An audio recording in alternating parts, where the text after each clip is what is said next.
बीमारी हुई, मनुष्य मर गया, कोरोना के कारण मर गया। कोरोना कारण नहीं मर गया, ये भगवान की योजना थी, इसको मरना था, तो किसी भी कारण से मर जाता है।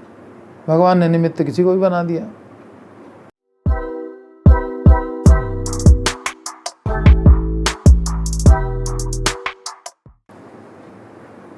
भ्रातुः समनुतप्तस्य क्षान्तरोषा च देवकी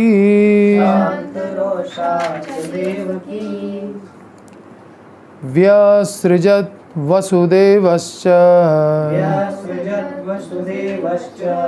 प्रहस्य तमुवाचः।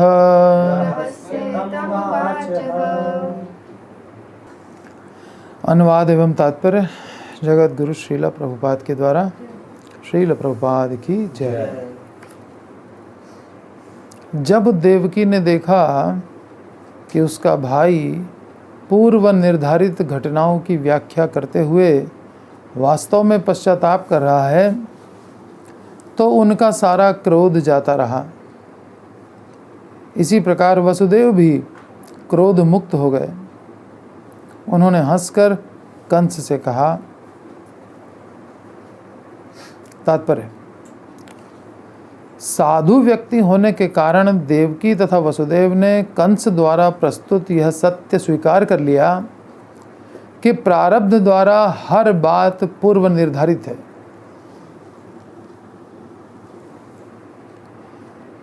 भविष्यवाणी के अनुसार कंस का वध देवकी के 8वें पुत्र द्वारा होना था। अतएव वसुदेव तथा देवकी को लगा कि इन सारी घटनाओं के पीछे भगवान की बहुत बड़ी योजना थी।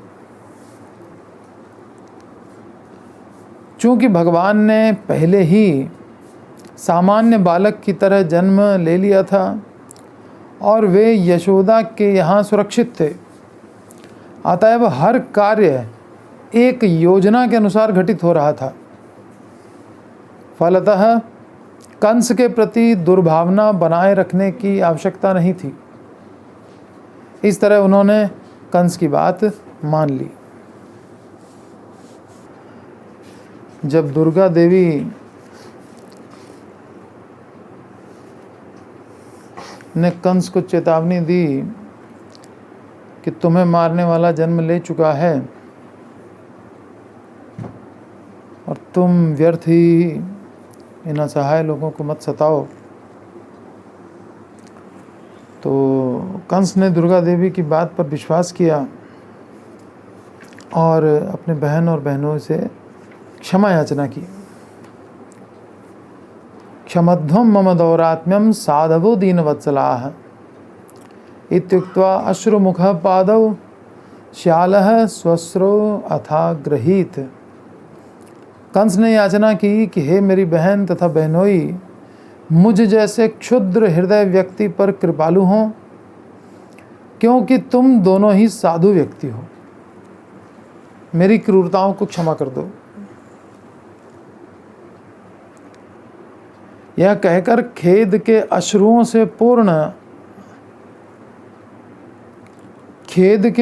से पूर्ण आंखों वाला कंस वसुदेव तथा देवकी के चरणों पर गिर पड़ा।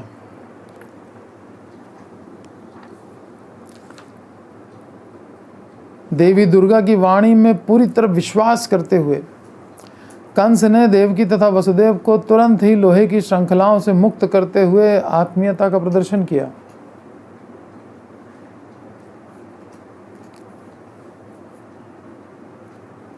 अब वो पैरों पे गिरा हुआ है वसुदेव देवकी के। कंस क्षमा याचना कर रहा है। पहले तो खूब फिलॉसफी झाड़ी, सांख्य योग खूब समझाया वसुदेव देवकी को, और उन लोगों ने बड़ी शांति से सब श्रवण किया। और फिर इसने क्षमा मांगी, क्योंकि इसको कोई उपाय नहीं दिख रहा था। देवकी की बेटी है दुर्गा और इतनी पावरफुल है, उसका पाद प्रहार तो झेल हम नहीं पाए, मूर्छित हो गए। और उसके 10 हाथों में दिव्य अस्त्र थे, 8 हाथों में अष्टभुजा देवी थी, 8 हाथों में 8 दिव्य अस्त्र। एक भी अस्त्र का आघात हमारी पूरी सेना नहीं झेल सकती। तो अब भयभीत हो गया। हमने इस दुर्गा देवी के माता पिता को बहुत कष्ट दिया है, अब दुर्गा देवी हमें क्षमा नहीं करेगी। ये देवकी वसुदेव उसके माता पिता हैं, उनको हमने जेल में डाला, उनके अच्छे अच्छे बच्चों की हत्या की। अब दुर्गा देवी इनकी कन्या बन के जन्म लेके आई है, ये तो हमको माफ़ करेगी नहीं। एक ही रास्ता है, इनके माता पिता अगर हमको माफ़ कर दें तो फिर बेटी भी माफ़ कर देगी, वरना वो तो बेटा तो 8वां वाला मारेगा ही मारेगा, उससे पहले तो ये मार डालेगी।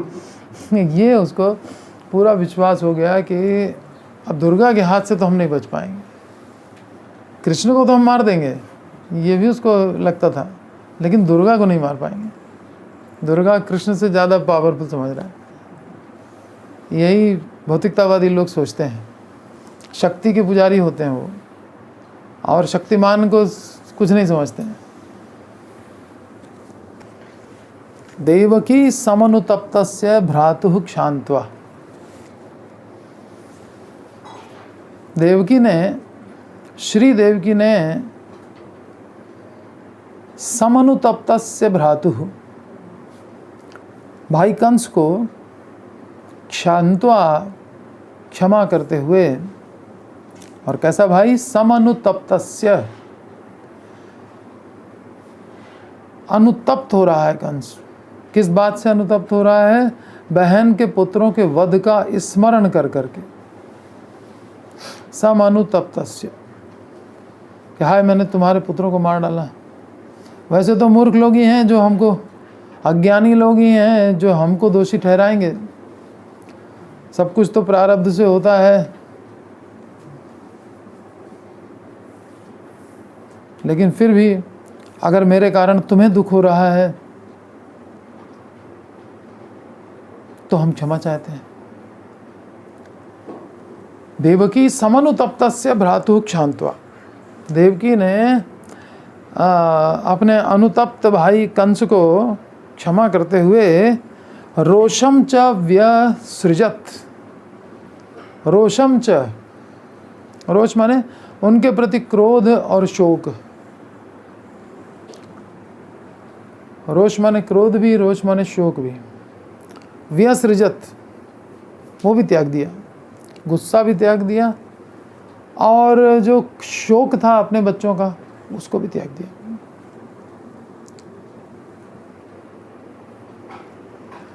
वसुदेवश्च प्रहस्य, और वसुदेव ने भी हंसते हुए तम ह उवाच, उस कंस को स्पष्ट रूप से कहा।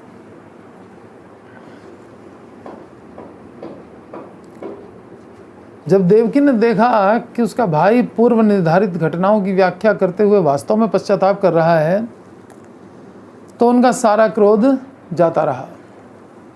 इस प्रकार वसुदेव भी क्रोध से मुक्त हो गए। उन्होंने हंस करके कंस से कहा। तो प्रभुपाद तात्पर्य में लिख रहे हैं कि साधु व्यक्ति होने के कारण देवकी और वसुदेव ने कंस द्वारा प्रस्तुत यह सत्य स्वीकार कर लिया कि प्रारब्ध द्वारा हर बात पूर्व निर्धारित है। बात तो सही थी कंस की, तो सही बात है तो कंस भी कहे तब भी ठीक है। हीरा अगर नाली में भी गिरा हुआ हो तो हीरा ही है, उसको भी निकाल करके जौहरी जो है परख करके और अपने शोरूम में सजा के रखेगा, कीमत समझेगा उसकी। तो प्रारब्ध द्वारा हर बात पूर्व निर्धारित है। इसीलिए नारद जी ने कहा है कि तल्लभ्यते दुःखवत् अन्यतः सुखम कालेन सर्वत्र गभीररहसा, कि जैसे दुख आता है बिना किसी प्रयास के, वैसे ही सुख भी आ जाएगा बिना किसी प्रयास के। कोई प्रयास करने की जरूरत ही नहीं है, प्रारब्ध है ये तो। अपने ही पूर्व किए गए कर्म हैं जो सामने आ रहे हैं, फलीभूत हो रहे हैं, तो इसमें किसी को दोष देना ठीक नहीं है, सब पूर्व निर्धारित है। भविष्यवाणी के अनुसार कंस का वध देवकी के 8वें पुत्र द्वारा होना था। अतः वसुदेव तथा देवकी को लगा कि इन सारी घटनाओं के पीछे भगवान की बहुत बड़ी योजना थी। तो अब ये आकाशवाणी से तो और कंफर्म हो गया कि सब पूर्व निर्धारित है। 8वां पुत्र आएगा, वो कंस को मारेगा, तो ये तो पूर्व निर्धारित हो गया ना, पहले से बता दिया गया 10 साल पहले ही।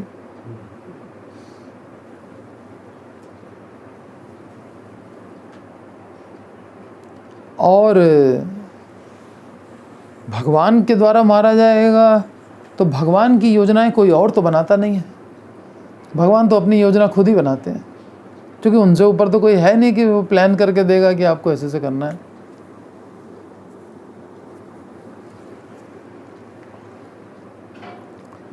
तो भगवान की बहुत बड़ी योजना है ये वसुदेव देव की, ये जान गए।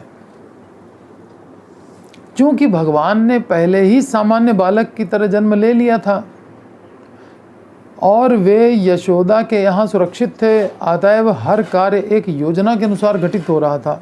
इसका तो अनुभव है वसुदेव जी को। पैदा हुआ जैसे ही, उसी समय जो है गोद में उठाते ही हमारी सब बेड़ियाँ खुल गई, फिर जेल के दरवाजे खुल गए, फिर पहरेदार सो गए, फिर शेषनाग आ गए, जमुना ने मार्ग दे दिया, वहाँ जाओ तो नंद बाबा के यहाँ सब सो रहे हैं, बेटे को रखा, बेटी को उठाया, वापस आए, फिर जमुना ने मार्ग दिया, फिर ताले बंद हो गए, सब कुछ देख रहे हैं, सब कैसे घटनाएं घट रही हैं। तो एक बहुत बड़ी कोई योजना है जिसके अनुसार सारा कुछ घटित हो रहा है।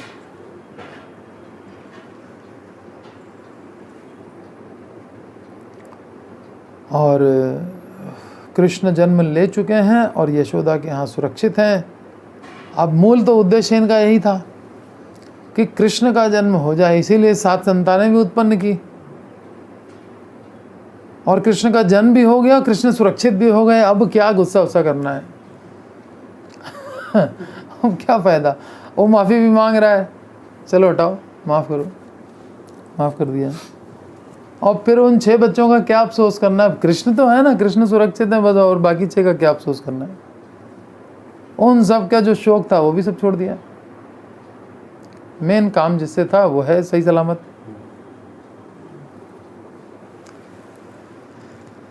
तो भगवान पहले ही सामान्य बालक की तरह जन्म ले चुके और यशोदा के यहाँ सुरक्षित हैं, अतः हर कार्य एक योजना के अनुसार घटित हो रहा है। फलतः कंस के प्रति दुर्भावना बनाए रखने की कोई आवश्यकता नहीं है। इस तरह उन्होंने कंस की बात मान ली। हाँ ठीक है, तुम कह रहे हो कि प्रारब्ध से सब कुछ होता है, सही बात है।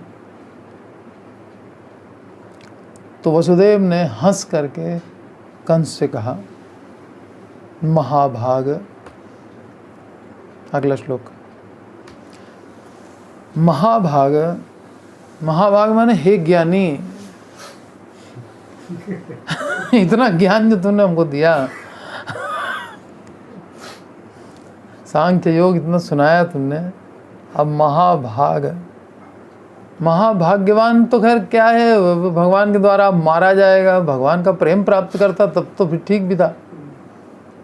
लेकिन महाभाग का यहाँ पे बहुत छोटा अर्थ लिया जाएगा कि हे महाज्ञानी, हे ज्ञानी, यथा वदसी एतत् एवं, जैसा तुम कह रहे हो तुम्हारा यह वचन यथार्थ ही है, बात तुम्हारी बिल्कुल सही है। हे ज्ञानी, तुम्हारी बात बिल्कुल सही है। यथा वदसी, जो कुछ कह रहे हो, एतत् एवं, ऐसा ही सही है, यथार्थ है। देहिनाम अहम धीहि अज्ञान प्रभवा, देहधारियों की देह आदि में जो आत्मबुद्धि होती है, देह को मैं मानने लग जाते हैं, ये अज्ञान प्रभवा, अज्ञान मूलक ही है, भ्रांति मूलक है। यानी जड़ में इसके भ्रांति है, मूल में कंफ्यूजन। देहिनाम अहम धी अज्ञान प्रभवा, देहधारियों की देह आदि में आत्मबुद्धि, अहम धी माने देह में आत्मबुद्धि, अज्ञान प्रभवा भ्रांति मूलक ही है। यतः जिस बुद्धि के कारण, जिस देहात्म बुद्धि के कारण, जिस अहम धी के कारण स्वपर इति भिदा, यह अपना है और यह पराया है, ऐसी भेद बुद्धि हो जाती है। किसके कारण? अहम धी के कारण। और अहम धी क्यों होती है? अज्ञान के कारण। अज्ञान के कारण हमने देह को मैं माना, और देह को मैं मानने के कारण मेरा और पराया आ गया, ये समस्या खड़ी हो गई। ठीक है, किसी को भगवत गीता दो, मेरा इंटरेस्ट नहीं है, अज्ञानी है व्यक्ति, अज्ञान दूर करने में मेरा इंटरेस्ट नहीं है, ये जवाब है उसका। देख रहे हैं, हमारे पास टाइम नहीं है। किस चीज़ के लिए टाइम नहीं है? अज्ञान दूर करने के लिए टाइम नहीं है। तो फिर यूनिवर्सिटी क्यों जा रहे हो? अज्ञान दूर करने का तुम्हारे पास टाइम ही नहीं है, तो फिर कॉलेज, यूनिवर्सिटी 20-20, 25-25 साल लगाने की ज़रूरत क्या है? और फिर उसके बाद यूनिवर्सिटी में पढ़ाने भी लग गए और अज्ञान दूर करने का टाइम नहीं है, गीता में इंटरेस्ट नहीं है। तो अज्ञान प्रभवा, अज्ञान का प्रभाव क्या है? अहम धी। और अहम धी का प्रभाव क्या है? स्वपर इति, मेरा पराया हो गया, ऐसी भेद बुद्धि पैदा हो गई। किसके अंदर ये सब हुआ? देहिनाम, देहधारियों की। ठीक है, देहधारियों में ये प्रॉब्लम्स खड़ी हो गई।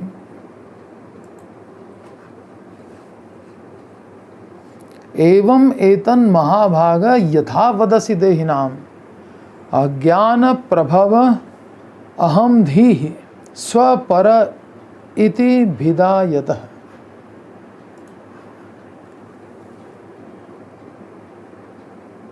हे महापुरुष कंस, हे ज्ञानी, केवल अज्ञान के प्रभाव के कारण ही मनुष्य भौतिक देह तथा अभिमान स्वीकार करता है। भौतिक देह और देह के साथ अभिमान, ये मैं हूं। आपने इस दर्शन के विषय में जो कुछ कहा वह सही है। आत्मज्ञान से रहित देहात्म बुद्धि वाले व्यक्ति यह मेरा है, यह पराया है, इस रूप में भेदभाव बरतते हैं। भगवान के निर्देशानुसार कार्य करने वाली प्रकृति के नियमों द्वारा हर कार्य स्वतः होता रहता है। भगवान के निर्देशानुसार कार्य करने वाली प्रकृति के नियमों द्वारा हर कार्य स्वतः होता रहता है। किसके द्वारा? प्रकृति के द्वारा। और प्रकृति मयाध्यक्षेण। ठीक है, मयाध्यक्षेण प्रकृति सूयते सचराचरम। ये सूयते, सूयते माने रचती है चर को अचर को, इन सब को ये बॉडी प्रदान कर रही है।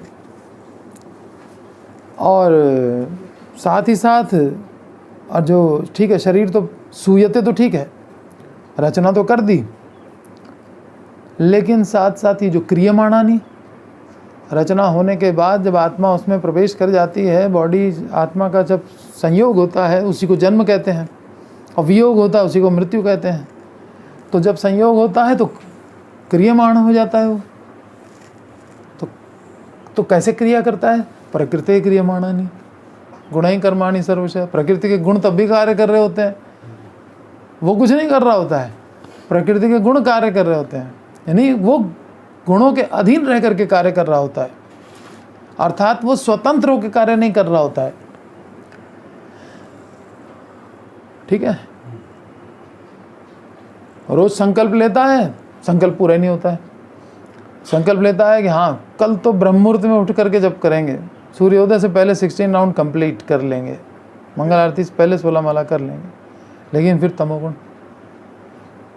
तमोगुण के अधीन होकर कार्य करने लगता है। अगले दिन वो संकल्प वहीं धरा रह जाता है। ठीक है, ये है, ज्ञान तो लेता है, ज्ञानी भी अपनी प्रकृति के अनुसार कार्य करता है। सदृशम चेष्टते स्वस्या प्रकृतिर ज्ञानवान अपि।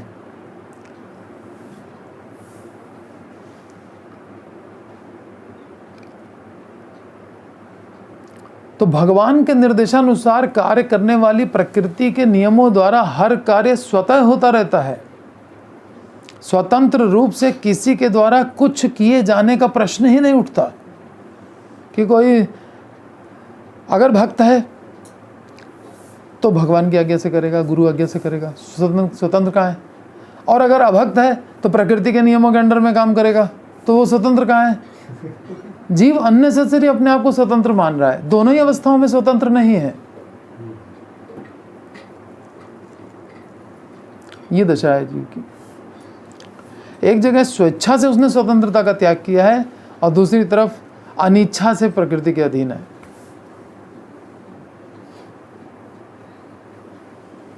तो भगवान के निर्देशानुसार कार्य करने वाली प्रकृति के नियमों द्वारा हर कार्य स्वतः होता रहता है। स्वतंत्र रूप से किसी के द्वारा कुछ किए जाने का प्रश्न ही नहीं उठता, क्योंकि इस भौतिक वातावरण में रहने वाला व्यक्ति प्रकृति के नियमों के अधीन है। मया दक्षिण प्रकृति सूयते सचराचर। तो अब हम दोनों ही अवस्थाओं में जब अधीन ही हैं, तो अब हमारी ड्यूटी क्या है, अब हम क्या करें। अतः हमारा मुख्य कार्य यह होना चाहिए कि हम इस बद्ध जीवन से अपने को छुड़ाएं और आध्यात्मिक जगत में जाएं। वहाँ कम से कम ये तो है कि हाँ हमने स्वेच्छा से सरेंडर किया है, यहाँ तो जबरदस्ती बांध दिए गए हैं।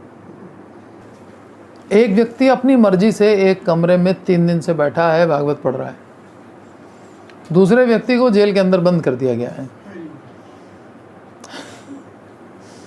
3 दिन के लिए ही मान लो। वो परेशान होता रहेगा, छटपटाता रहेगा, हमको बंद कर दिया कमरे में। दूसरा अपनी मर्जी से बैठा हुआ है, भागवत पढ़ रहा है 3 दिन से। तो इन दोनों में अंतर तो है ना। इसलिए हमको चाहिए कि कम से कम ये जो जबरदस्ती वाला बंधन है उससे तो निकलने की कोशिश करें। स्वेच्छा से भले हम बंध रहे हैं, स्वेच्छा से भगवान के नियमों के अधीन रहेंगे, प्रकृति के नियमों से तो छूटे। तो अतः हमारा मुख्य कार्य यह होना चाहिए कि हम इस बद्ध जीवन से अपने आप को छुड़ाएं और आध्यात्मिक जगत में जाएं। तो भगवान ने गीता में कहाँ कहा है ये बात, अनित्यम असुखम लोकम इमं प्राप्य भजस्व माम। ये अनित्य है, असुखम लोकम है, लेकिन इसको तुमने प्राप्त कर ही लिया है, तो अब मेरा भजन करो, भजस्व माम।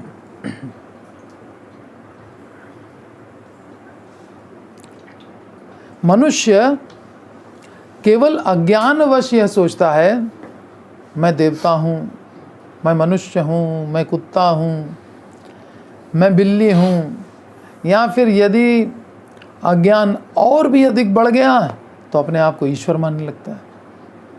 मैं कंट्रोलर हूँ, तुम मेरे अधीन हो, तुमको ऐसे करना चाहिए, वैसे करना चाहिए, कंट्रोल करने बैठ जाता है। ये जब अज्ञान बहुत ज़्यादा बढ़ जाता है तब व्यक्ति कंट्रोलिंग करने लगता है दूसरे को। ये आसुरी प्रवृत्ति हो जाती है। असुर लोग होते हैं, नियंत्रण बहुत ज़्यादा चाहते हैं। और जो कम अज्ञानी है वो क्या सोचता है, मैं देवता हूँ, मैं मनुष्य हूँ, मैं पशु हूँ, मैं ये हूँ। वो जीव ऐसे सोचता है, ठीक है। और कहीं अगर ईश्वर मानने लग गया तो बहुत ज़्यादा अज्ञान में है। और ये कब तक चलता रहेगा, तामसी जीवन है नहीं वो कंट्रोलर, जस्ट उल्टा है। वो प्रकृति के नियमों तक के तो अधीन है, उनसे छूटे तो भगवान के अधीन है।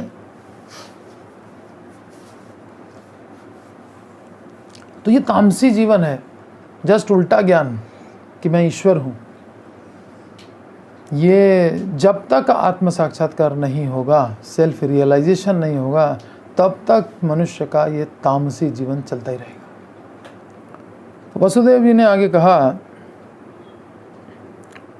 शोक हर्ष भय द्वेष लोभ मोह मदान्विताः मिथो घ्नन्तं न पश्यन्ति भावैर्भावं पृथक् दृशः। पृथक् दृशः, आत्मा से भिन्न देह में आत्मदृष्टि संपन्न व्यक्ति। पृथक दृश्य माने वही भौतिकतावादी व्यक्ति।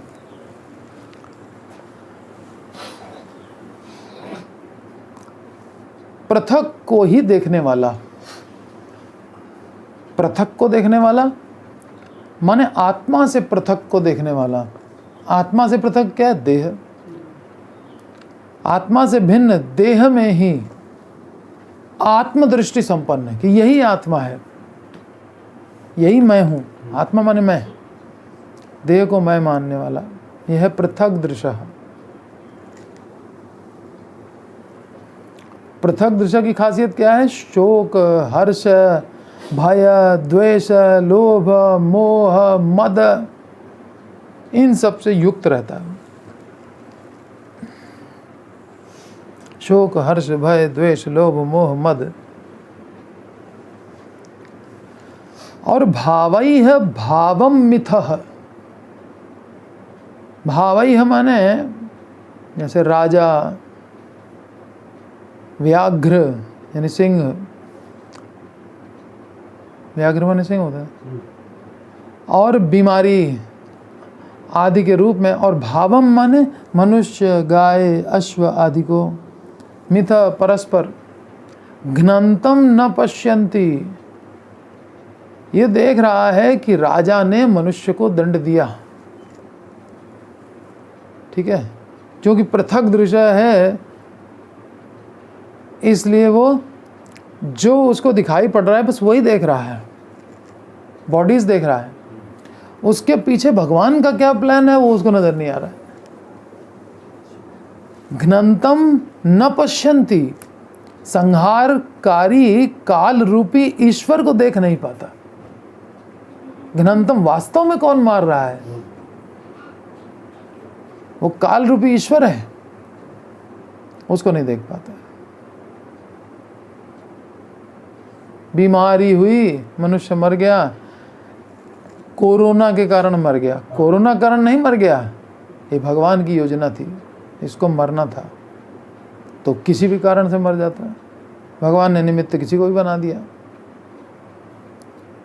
ऐसा उसको उस दिन मरना ही था। कोरोना नहीं होता तो कुछ और होता, जॉन्डिस होता, कुछ भी होता, उसको मरना था ही। ये योजना थी भगवान की। तो जो पृथक दृश्य है, जो देहात्म बुद्धि वाला व्यक्ति है, वो उस मूल कारण को नहीं देख पाता। डॉक्टर ने जो सर्टिफिकेट में लिख दिया बस वही से, इसको हार्ट अटैक हो गया, नहीं मर गया। हार्ट अटैक हो गया, मर नहीं गया। वो भगवान ने उसके प्रारब्ध के अनुसार, उसकी आयु आज समाप्त हो रही थी, भगवान ने कहा अब बस टिकट कट गया तुम्हारा, चलो जाओ यहाँ से। तो वसुदेव जी यही बात कह रहे हैं। पृथक दृश्य अर्थात देहात्म बुद्धि वाला व्यक्ति परमेश्वर को नहीं जान पाता, उनके कर्तृत्व को नहीं देख पाता कि काम कर कौन रहा है, परमेश्वर कर रहे हैं। इसलिए अहंकार विमूढ़ आत्मा अपने को ही कर्मों का कर्ता मान करके मायाबद्ध ही रह जाता है।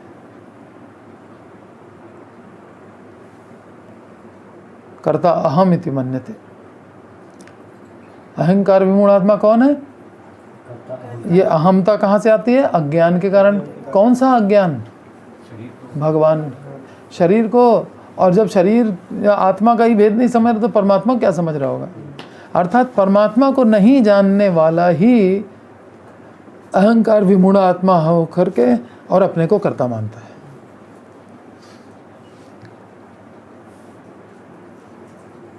और अपने को कर्ता मानने का नतीजा क्या? मेरा पराया। उसका नतीजा क्या? मायाबद्ध होकर के ये जीवन समाप्त। और ब्रह्म संहिता में पहले ही श्लोक में ब्रह्मा जी ने जो कह दिया वो समझ में नहीं आया। क्या है पहला श्लोक? सच्चिदानंद विग्रह सर्व कारण कारण, सब कारणों के परम कारण है, उसको वो समझ ही नहीं पाया। इसलिए उसको कारण ठहरा रहा है, उसको कारण ठहरा रहा है, उसको कारण ठहरा रहा है, और उसके बाद शोक हर्ष मोह मदान्विता इसमें पड़ा हुआ है। ये है चक्कर इसका। कृष्ण समस्त कारणों के कारण है, सर्व कारण कारणम, किंतु जिसका कृष्ण से कोई संबंध नहीं रहता वह आसन्न कारणों से विचलित हो उठता है। आसन्न कारण क्या? आसन्न माने जो अभी कारण उपस्थित हो गया है। जैसे जड़ भरत को डाकुओं ने पकड़ लिया है, तो अब आसन्न कारण क्या है मृत्यु का? डाकू, ठीक है। लेकिन जड़ भरत तो परम कारण को देख रहे हैं कि अगर मेरी मृत्यु आज आई गई है, भगवान ने निर्धारित करी दी है तो हो ही जाएगी। अब उसमें हमको प्रयास करके और छुड़ाने की जरूरत क्या है? कोई जरूरत नहीं है।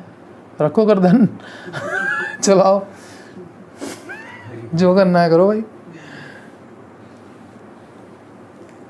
सर्व कारण कारण तो भगवान ही ने जब सोच लिया है कि हमको मरना है तो बात ही खत्म। अब हम क्या उसमें प्रयास करें? मेरे रोकने से तो रुकेंगे नहीं ये लोग। जिसका कृष्ण से कोई संबंध नहीं रहता वो आसन्न कारणों से विचलित होता है, और जिसका कृष्ण से संबंध होता है वो कितने भी कारण प्रेजेंट हो जाएं वो डिस्टर्ब नहीं होता। ठीक है, डिस्टर्ब नहीं होता। उसको मालूम है कृष्ण जो कर रहे हैं अच्छा कर रहे हैं, हम उनके सरेंडर्ड हैं, मेरा अहित नहीं करेंगे। वो सुहृद हैं मेरे, ऑल पावरफुल है। सबसे पावरफुल व्यक्ति हमारा सुहृद है, हमने उसको सरेंडर कर रखा है। हमको क्या जरूरत है टेंशन लेने की? टेंशन बोले जिसने सरेंडर नहीं किया, हम क्यों लें?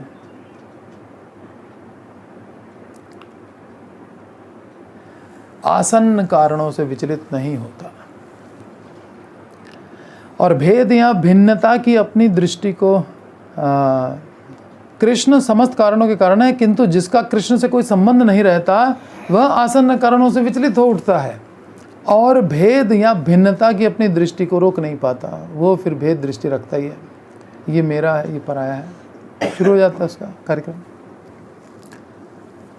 फिर मेरे से प्रेम करना है, पराये से द्वेष करना है, ये सब फिर भिन्नता आ जाती है व्यवहार की।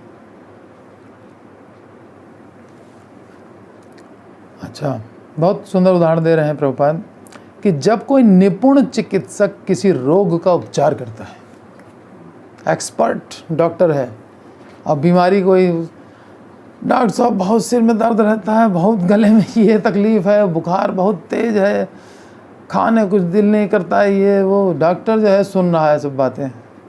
सुनने के बाद उसने समझ लिया कि इसको क्या हुआ है, मूल कारण तक वो पहुंच गया। का वो कितनी कहानी बता रहा हो उससे उसको मतलब नहीं है, उसको मूल कारण दूर करना है बस। वो कारण हट गया तो ये सारी की सारी जो है उसकी स्टोरी बंद हो जाएगी ठीक हो जाएगा वो। जब कोई निपुण चिकित्सक किसी रोग का उपचार करता है तो वह रोग के मूल कारण को खोजने का प्रयत्न करता है और उस मूल कारण के लक्षणों से भ्रमित नहीं होता। लक्षण तो अनेक हो सकते हैं, है ना, सिम्टम तो बहुत सारे हो सकते हैं, लेकिन मूल कारण क्या है? इसी तरह एक भक्त जीवन की पराजयों से कभी विचलित नहीं होता। जैसे डॉक्टर विचलित नहीं होता है सिम्टम सुन सुन करके, करे बाप रे तो बहुत सीरियस कंडीशन है, उसको जो मालूम है ट्रीटमेंट पूरा का पूरा, तो वो डिस्टर्ब ही नहीं हो रहा है। ऐसे ही भक्त भी जीवन में कितनी पराजय हो कभी विचलित नहीं होता है। क्यों नहीं विचलित होता? तत्तेनुकंपां सुसमीक्षमाणो भुंजान एवात्मकृतं विपाकम हृद्वाग वपुर्भि विदधन नमस्ते जीवे तयो मुक्ति पदे सदाय भाग। वो मुक्ति का अधिकारी होता है। तो तत् माने ये सब जो भी आसन्न कारण उपस्थित हो रहे हैं मेरे डिस्टर्ब करने के, ते अनुकंपाम, ये सब उनकी कृपा है। तत्ते अनुकंपाम सुसमीक्षमाणो, ऐसे समीक्षा करता है वो। अपनी प्रॉब्लम्स की समीक्षा कैसे करता है? भगवान की कृपा है। ते अनुकंपाम,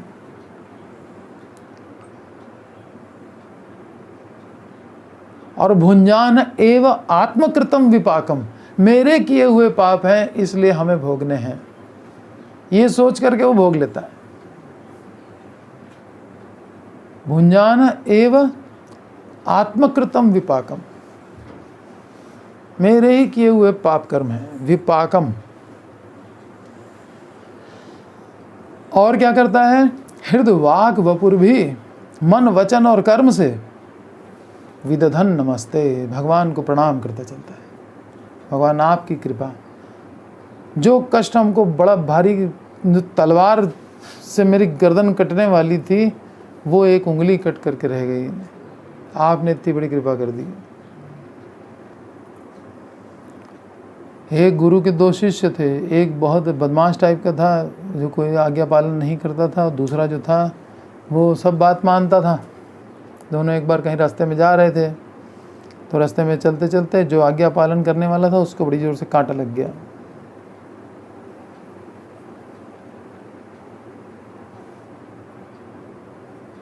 तो बड़ा पीड़ा हुई उसको।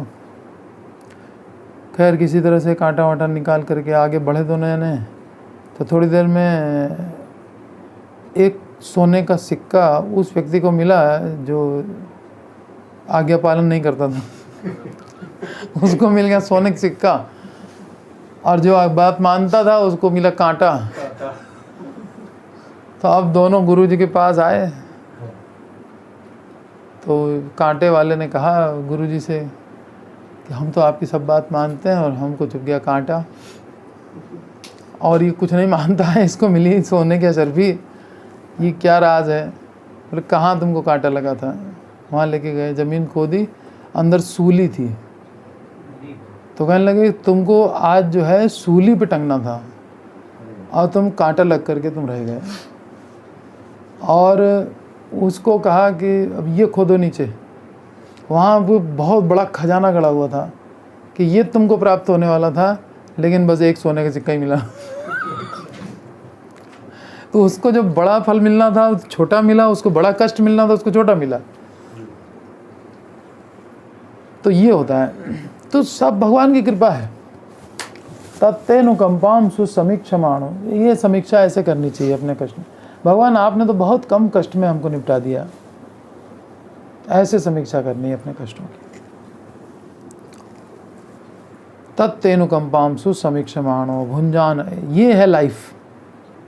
क्योंकि जीवन में प्रॉब्लम्स तो आती हैं, बड़ी विकट प्रॉब्लम्स आती हैं, लेकिन अगर ये फॉर्मूला याद रहेगा, भगवान की कृपा है, जो हो रहा है अच्छा हो रहा है।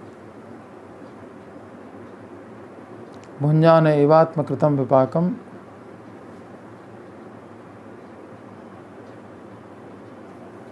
हृदवाग वपुर भी विदधन नमस्ते जीवे तयो, जो इस प्रकार से जीता है मुक्ति पदे सदाय भाग, उसका जन्म से अधिकार हो जाता है मुक्ति पर। मुक्ति माने स्वरूप में स्थित होना। मुक्ति हित्वा अन्यथा रूपम स्वरूपेण व्यवस्थिति। तो भक्त जब किसी विपदा में होता है तो वह जानता है कि वह उसके अपने विगत दुष्कर्मों के कारण है और अब प्रतिक्रियाओं के रूप में प्रकट हो रहा है। यद्यपि भगवान की कृपा से ये मामूली ही है, भगवान ने कृपा करके इन कष्टों को बहुत छोटा कर दिया है, और है मेरे ही दुष्कर्म, और अब प्रतिक्रिया के रूप में सामने आ रहे हैं कि हमने पता नहीं कब थे, वो याद भी नहीं है। भक्त को अपनी सारी समस्याओं के स्थायी निदान का भी पता होता है। केवल श्री कृष्ण की भक्ति करने से सारे कर्म भस्म हो जाते हैं। तो मालूम है उसको सोल्यूशन, कर्माणि निर्दहति किंतु च भक्ति भाजाम गोविंदमादि पुरुषम तमहम भजामि। जब भगवान के संरक्षण में रहने वाला भक्त अपने पूर्व कर्मों की त्रुटियों के कारण कष्ट भोगता है तो भगवत कृपा से उसे थोड़ा ही कष्ट मिलता है। जहां तलवार लगने वाली होती है वहां सुई लगती है। यद्यपि भक्त का रोग पूर्व जन्म में की गई भूलों के कारण रहता है, किंतु भक्त ऐसे कष्टों को सहन करता है और भगवान पर पूरी तरह आश्रित रहता है।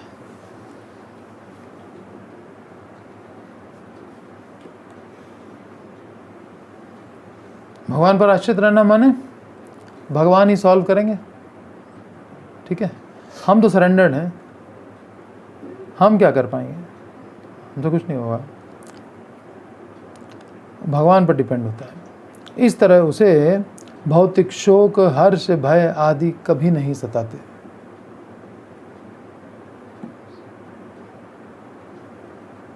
दूसरे लोग क्या होता है, कुछ अचीवमेंट हुआ, हमने किया, हर्षित हो गए, और भक्त को कुछ लाभ हुआ, भगवान की कृपा, भगवान ने किया तो अब हमारे उसमें हर्षित होने की क्या है, हमें बल्कि जिम्मेदारी आ गई कि इसको भगवान की सेवा में लगाना पड़े, कहीं इधर उधर न जाए, तो रिस्पॉन्सिबिलिटी आ गई।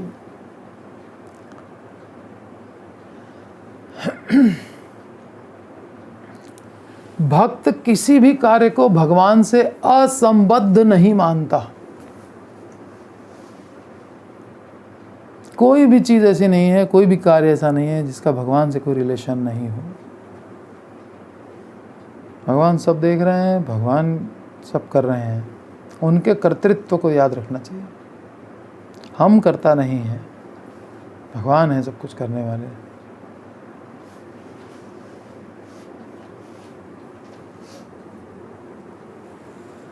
हम दास हैं, हमको जो आज्ञा मिली है हम वो करेंगे।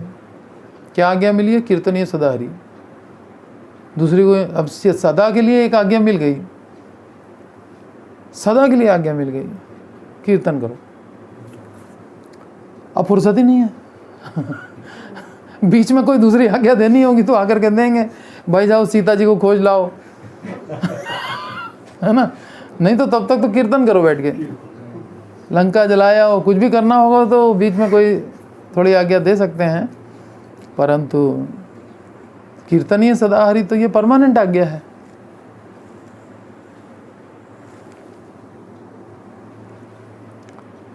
तो किसी भी कार्य को भक्त भगवान से असंबद्ध नहीं देखता। सुखदेव गोस्वामी ने आगे कहा,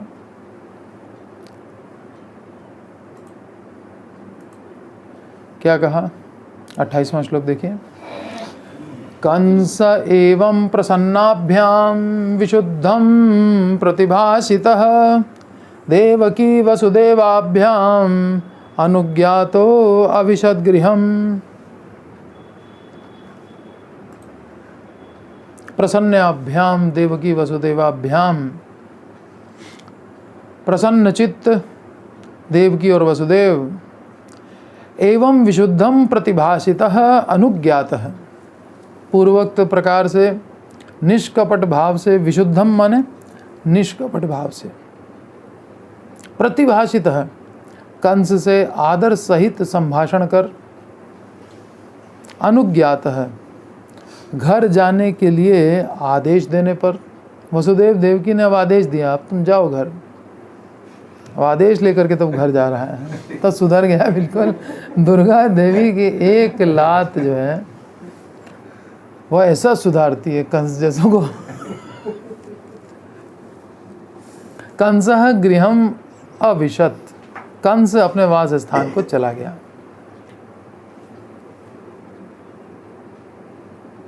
कंस परोपदेश में पांडित्य दिखाकर, परोपदेश दूसरे को उपदेश में सारे पंडित होते हैं अपने को जो उपदेश देना होता है तो सारी पंडिताई निकल जाती है। परोपदेश में पांडित्य, तो हम लोग को कंस नहीं बनना है।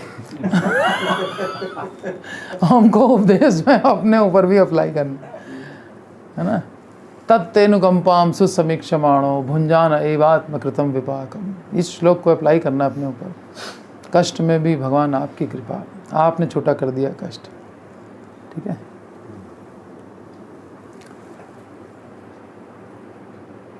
कंस परोपदेश में पांडित्य दिखाकर वसुदेव और देवकी को जब तक तत्व कथा सुना रहा था तब तक वे भी कुछ न कहकर चुपचाप सुन रहे थे।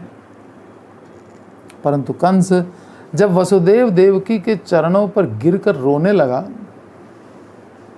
तब वे लोग उसे क्षमा किए बिना नहीं रह सके। अब वैष्णव है,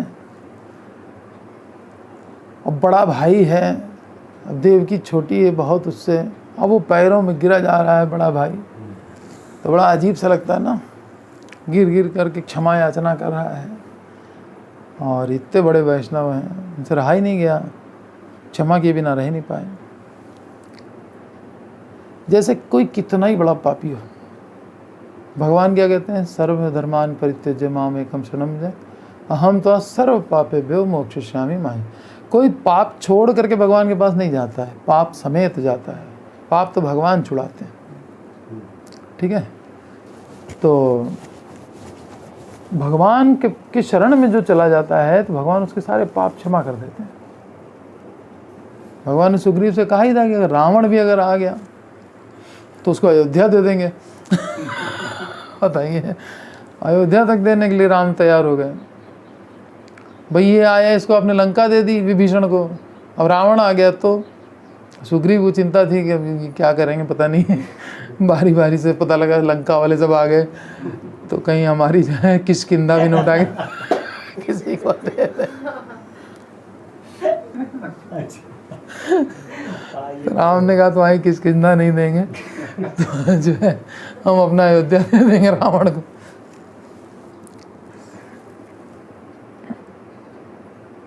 ऐसे उदार हैं भगवान। तो भगवान जैसे अपने चरणों में शरणागत व्यक्ति को के सारे अपराध क्षमा कर देते हैं। हम तो सर्व पापेभ्यो मोक्षयिष्यामि। तो भक्तों का भी वैसा ही स्वभाव होता है, वैसे ही वसुदेव देव की है। कंस आ गया शरण में और क्षमा याचना कर रहा है, रहा नहीं गया, छोड़ दिया, ठीक है, अपराध क्षमा कर दिया। देवकी ने कंस के सभी अपराधों को क्षमा कर दिया। अब उनके हृदय में उसके प्रति क्रोध का लेश भी नहीं रहा, एकदम क्रोध से मुक्त हो गई देवकी। बिल्कुल भगवान जैसा स्वभाव वैष्णव का। जीव मात्र अपना कर्म फल भोग करता है, अतएव मृत पुत्रों के लिए शोक करना निरर्थक है। ऐसा सोचकर उन्होंने पुत्र शोक का भी विसर्जन कर दिया। कंस के अपराध तो क्षमा कर ही दिए, पुत्र शोक का भी विसर्जन कर दिया। विसर्जन माने भूल जाना,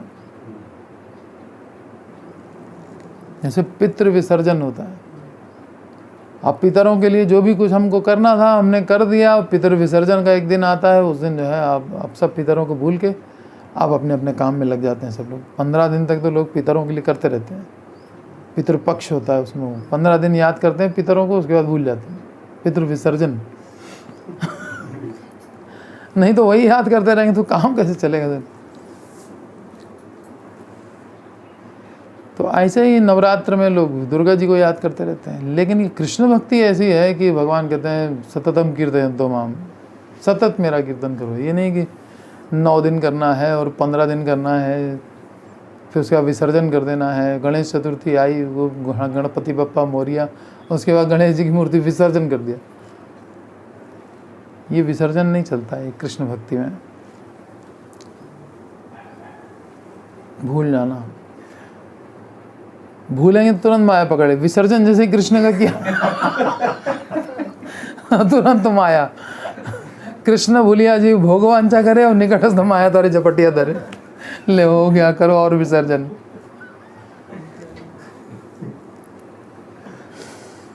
बाकी सबका विसर्जन भले करो।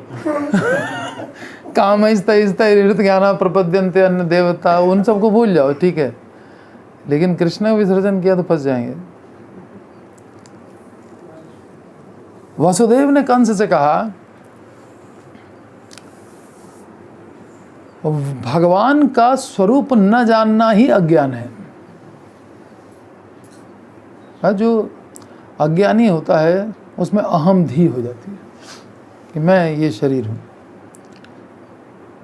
तो ये अज्ञान मूलक है, ठीक है। ये अहमधि कहाँ से आई? अज्ञान मूलक है, ये अज्ञान के कारण हो रही है। तो वसुदेव जी कहना क्या चाह रहे हैं? अज्ञान क्या है? श्री भगवान के स्वरूप को न जानना ही अज्ञान है। ये डीप मीनिंग ये है, ठीक है। केवल सेल्फ रियलाइजेशन नहीं, सेल्फ रियलाइजेशन तो ठीक है, लेकिन वो भी कंप्लीट कब होता है? जब भगवान से अपने रिलेशन को व्यक्ति समझता है। नहीं तो मैं आत्मा हूँ, ये मेरा कंप्लीट परिचय थोड़ी है। मेरा कंप्लीट परिचय है गोपी भर्तुर पद कमले और दास दास अनुदास। गोपियों के भर्ता के साथ में मेरा कोई कनेक्शन नहीं बैठा। केवल मैं आत्मा हूँ कहने से मेरा सेल्फ रियलाइजेशन थोड़ी है, इनकम्प्लीट है। तो श्री भगवान के स्वरूप को न जानना ही अज्ञान है, ये वसुदेव का तात्पर्य है। उसी अज्ञान के वशीभूत होकर जीव की देह में आत्मबुद्धि होती है एवं स्त्री पुत्र परिजन आदि जिनके साथ देह का संबंध होता है उन्हीं को जीव अपना आत्मीय मानता है और उनके अतिरिक्त उसके लिए बाकी सब पराये हो जाते हैं।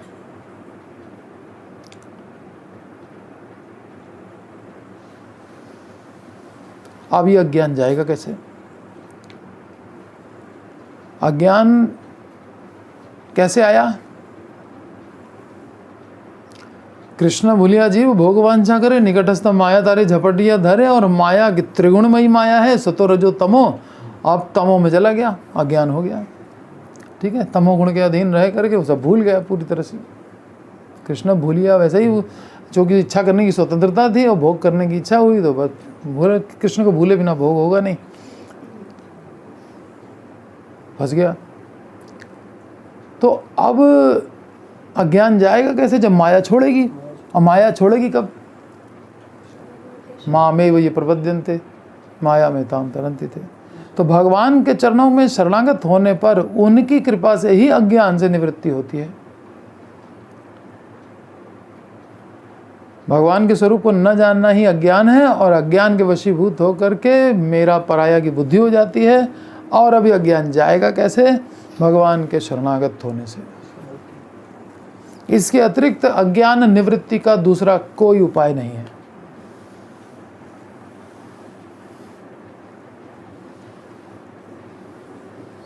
आत्मा का जन्म मरण नहीं है, ये सत्य है,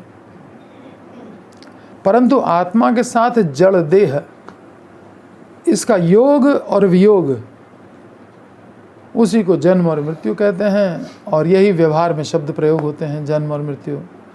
जन्म का मतलब आत्मा का देह से योग, और मृत्यु माने आत्मा का देह से वियोग। श्री भगवान की कृपा से अज्ञानता की निवृत्ति नहीं होने पर, मान लो भगवान की शरणागति नहीं हुए तो भगवान की कृपा भी नहीं मिली, अज्ञानता भी दूर नहीं हुई। भगवान की कृपा से अज्ञानता की निवृत्ति नहीं होने पर कोई भी इस व्यवहार की उपेक्षा नहीं कर सकता। कौन सा व्यवहार? अभी जो बताया, जन्म मृत्यु, ठीक है। देह के साथ योग वियोग। अज्ञानता की निवृत्ति जब तक नहीं हुई तब तक ये योग वियोग चलता रहेगा देह के साथ। इसकी उपेक्षा कोई नहीं कर पाएगा। और फिर ये देह के योग और वियोग के कारण जो सुख दुख की प्राप्ति है उससे भी मुक्त नहीं हो पाए। इसलिए अज्ञानता की निवृत्ति जरूरी है, इसलिए शरणागति जरूरी है।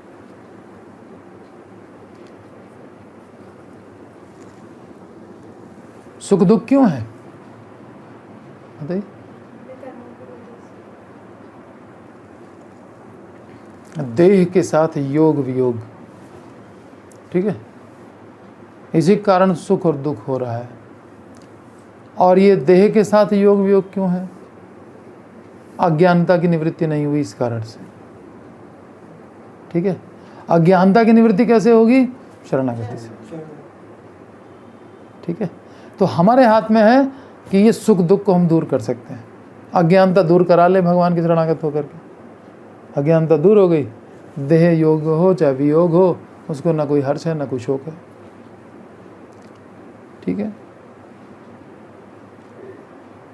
देह योग वियोग तो संसार का नियम है, भाई मरने पर तो वियोग हो ही जाता है, जीते जी भी कई बार वियोग झेलना पड़ता है, ये तो होता रहेगा, संसार है दुखालय, ठीक है। लेकिन अज्ञान को बीच में नहीं आने देना है।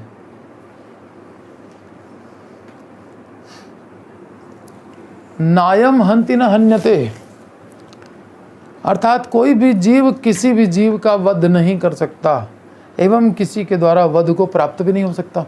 न हम मर सकते हैं न किसी को मार सकते हैं। नायम हंति न हन्यते, ये बात झूठी नहीं है जो कंस ने कही। तो इस बात को कोट करके वो कह रहा है कि मैंने तो मारा ही नहीं किसी को। जो अज्ञानी है वही लोग मुझको ब्लेम कर रहे हैं कि आत्मा को तो कभी मारा ही नहीं जा सकता। परंतु किसी की गर्दन काट लेने से कोई पाप नहीं लगेगा, ये भी शास्त्र का तात्पर्य नहीं है। शास्त्र ये तो नहीं कह रहा है कि तुम किसी की गर्दन काट लो यानी उसकी देह का वियोग करा दो तो तुम्हें पाप नहीं लगेगा। पाप तो लगेगा। अर्जुन तो कितना विचार कर रहा है ना, कि ये मेरे अपने लोग हैं, इनका वध करेंगे तो हमको पाप लग जाएगा। और उसका कहना गलत भी नहीं है, अपने परिवार के लोगों को मारने से तो पाप लगता ही है। अब आत्मा को कुछ नहीं हुआ, ये बात अपनी जगह सत्य है, परंतु देह का वियोग तो करा दिया आपने, आपके कारण हुआ।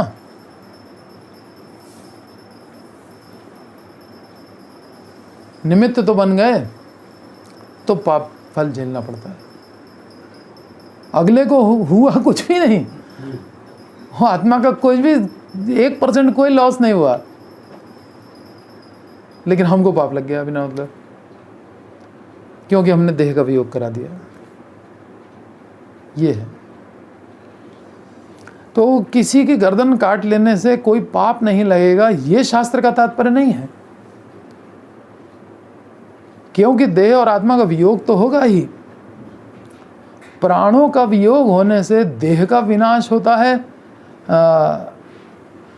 प्राण अगर चले गए तो देह का तो विनाश हो जाएगा, परंतु उससे अविनश्वर आत्मा का विनाश नहीं होता। प्राण के जाने से देह का नाश होता है, आत्मा का नहीं होता। तो यथार्थ रूप में जीव का कोई कर्तृत्व नहीं है, भगवान ही सबके कर्ता हैं। सर्व कारण कारणम तो भगवान ही हैं। वे जीवों में परस्पर वध्य और घातक भाव उत्पन्न कराकर काल के रूप में संहार करते हैं। संहार का कार्य कौन करता है? भगवान करते हैं।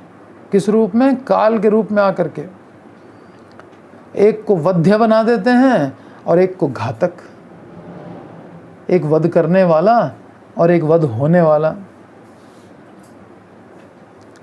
देह योग वियोग कराने वाला। सर्प के दंशन से, सर्प ने डस लिया, एक व्यक्ति की मृत्यु देखकर हम सर्प को घातक मानते हैं, बड़ा भयंकर है, एवं मनुष्य को मारा गया है ऐसा मानते हैं। परंतु यथार्थ रूप में हमारे प्रारब्ध कर्म के फलदाता भगवान ने या भगवान की प्रेरणा से ही सर्प काटता है। मेरा प्रारब्ध था कि आज मेरी मृत्यु आनी थी तो सर्प आ गया और कमरे में 10 लोग थे, खाली हम ही को काटा, सबको नहीं काटा, हमको काट के निकल लिया। मेरा प्रारब्ध था ना। तो अब सर्प को कैसे मालूम कि इसी को काटना है? भगवान की प्रेरणा, ठीक है। अब भगवान ने क्यों प्रेरणा दी? मेरा प्रारब्ध भगवान जानते हैं, ठीक है। सर्प के दंशन से एक व्यक्ति की मृत्यु देख करके हम अज्ञान के कारण क्या सोच सकते हैं कि सर्प घातक है और मनुष्य मारा गया है, परंतु यथार्थ में हमारे प्रारब्ध कर्म के फलदाता भगवान की प्रेरणा से ही सर्प दंशन करता है और मनुष्य मरता है, वरना वो सर्प दंशन करे तो भी ना मरे। प्रहलाद महाराज को सांपों की कोठरी में बंद कर दिया, लेकिन एक सांप को भगवान ने प्रेरणा नहीं दी कि तुमको इसको काटना है। सांपों की कोठरी में बंद कर दो, क्या फर्क पड़ रहा है? अघासुर के मुंह में चले गए सब ग्वाल बाल, कुछ नहीं हुआ।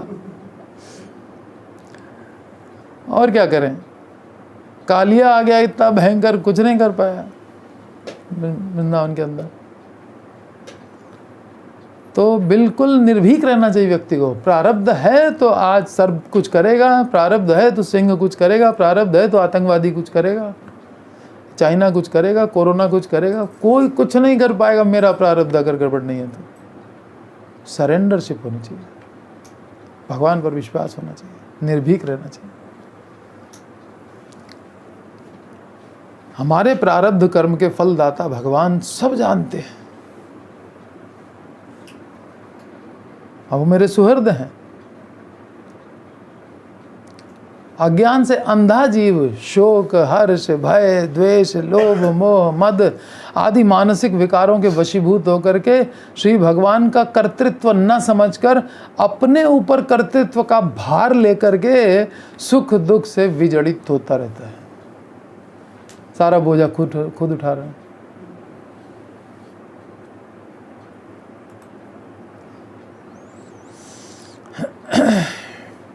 वसुदेव और देवकी ऐसे नहीं है।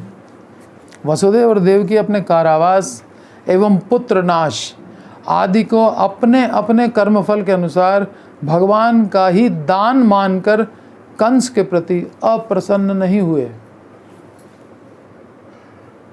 कंस के प्रति अप्रसन्न भी नहीं हो, क्रोध तो छोड़ो। अप्रसन्न होना ठीक है, हम तुमसे प्रसन्न नहीं हुए। प्रसन्न नहीं हुए इसका मतलब थोड़ी कि गुस्सा हो गए। गुस्सा होना अलग चीज़ है, प्रसन्न न होना अलग चीज़ है। वो बीच की न्यूट्रल अवस्था है। तो वसुदेव और देवकी अपने कारावास की जेल में इसने हमको रखा 10 साल, और पुत्रनाश हमारे बच्चे मार दिए। इन सब को अपने कर्म फल के अनुसार भगवान का ही दान मानकर, मेरा कर्म फल था, भगवान ने ये कर्म फल दान किया हमको। क्या किया भगवान ने दान? मेरे कर्म फल का दान। मेरे प्रारब्ध के ज्ञाता हैं वो, और कौन है ज्ञाता? और तो कोई जानता नहीं, हम भी नहीं जानते। हाँ, जब हम ही नहीं जानते तो और कौन जानेगा? केवल परमात्मा जो यहाँ बैठे हैं वही जानते हैं बस मेरे कर्म फल को। मेरे प्रारब्ध के ज्ञाता भगवान, उन्होंने मुझे कर्म फल दान किया। ठीक है, आपने किया है कर्म फल दान तो हम झेलेंगे। ठीक है, आपका दिया, हम मिठाई भी खाएंगे तो मिर्ची भी खाएंगे, जो खिलाओगे वो खाएंगे। ये भाव होना चाहिए।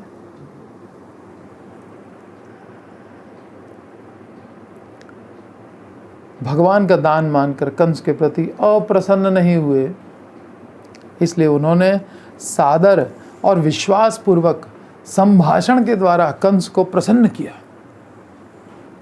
आदर के साथ कंस से बात कर रहे हैं कि तुमने जो कहा है बिल्कुल सही कहा, प्रारब्ध वाली बात बिल्कुल सही है तुम्हारी। और विश्वास पूर्वक, और उसने जो भी कुछ कहा था उस पर विश्वास किया, आदर के साथ उससे बात की, उसको क्षमा कर दिया, मन से भी सारा क्रोध और शोक अपने पुत्रों का सब निकाल के बाहर कर दिया। और कंस प्रसन्न होकर के प्रायः रात्रि का अंतिम काल, अब थोड़ा टाइम बचा है, जाओ घर जाके आराम से सो, घर लौट जाने का आदेश दे दिया। कंस ने भी कुछ आश्वस्त होकर अपने राजभवन के लिए प्रस्थान किया। अब राजभवन में जाकर कुछ देर लेटा होगा, अब चैन की नींद कुछ आई होगी थोड़ी देर के लिए। अब सवेरा होते ही फिर जब राजभवन में जाएगा तो अब फिर कुसंग के प्रभाव का वर्णन होगा अगली कक्षा में। निताई गौर प्रेमानंदे हरि हरि बोल। ये तो साधु जन थे।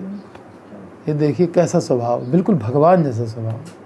शरणागत कोई हो गया है तो हम तो सर्व पापे पे मोक्षयिष्यामि, ऐसे उदार।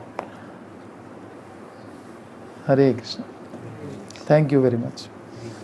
हरे कृष्णा कृष्णा कृष्णा हरे हरे, हरे राम राम